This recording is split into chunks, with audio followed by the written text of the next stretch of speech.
Hallo zusammen und willkommen zu einer neuen Folge von Michaels Modellbaustube. Heute erkläre ich dir, was es mit dem Begriff Silbern auf sich hat und wie man das vermeiden kann. Also, bis gleich! Du kannst dir sicher schon denken, dass der Begriff Silbern nichts mit dem Edelmetall zu tun hat.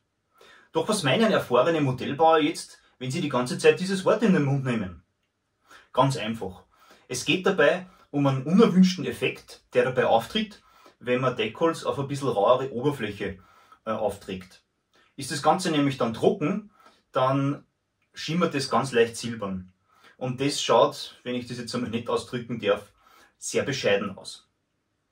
Ich blende dir da jetzt einmal schnell eines meiner früheren Vergehen ein und ich glaube, da sieht man ganz gut, was ich damit meine. Doch warum passiert das jetzt überhaupt und wie kann man das vermeiden? Um das geht es ja heute. Und um das zu erklären, da muss ich jetzt ein bisschen ausholen. Stell dir einfach mal die Oberfläche eines Modells in einer starken Vergrößerung vor. Das wird dann ungefähr so ausschauen.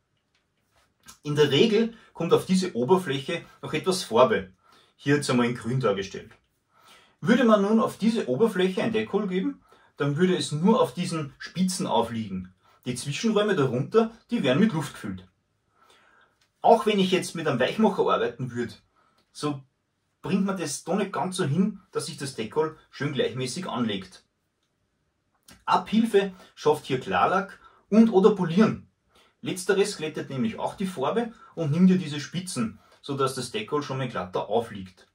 Diese Methode funktioniert aber nur bedingt, aufpassen, dass sie praktisch nur bei Modellen anwendbar ist, die keine aufwendigen Aufbauten oder sonstiges dran haben.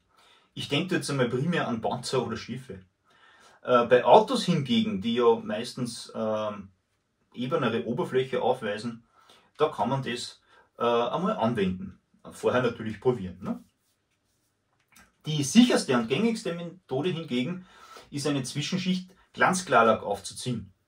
Da dieser keine Pigmente enthält, die übrigens für diese Spitzen verantwortlich sind, da glättet er die Lackoberfläche schön aus. Ja, und bringt man hier diese Deckholz an, dann gibt es keine Lufteinschlüsse mehr, die man später sehen kann.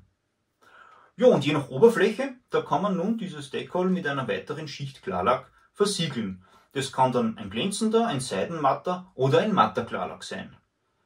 Ja, und somit ist das Deckhol vor der weiteren Bearbeitung geschützt und es silbert nicht. Ja, ich hoffe, ich habe dir jetzt mit dieser kurzen Erklärung ein bisschen weiterhelfen können. Und falls es weitere Begriffe aus der Modellbauwelt gibt, die du nicht ganz verstehst, dann schau doch mal auf meiner Homepage vorbei. Ich habe dort ein kleines Register angelegt, wo ich da einige der wichtigsten Sachen erkläre. Den Link dazu findest du in der Videobeschreibung. Ja, und bis zur nächsten Folge, da wünsche ich wie immer eine gute Zeit und viel Spaß beim Modellbau. Euer Michael.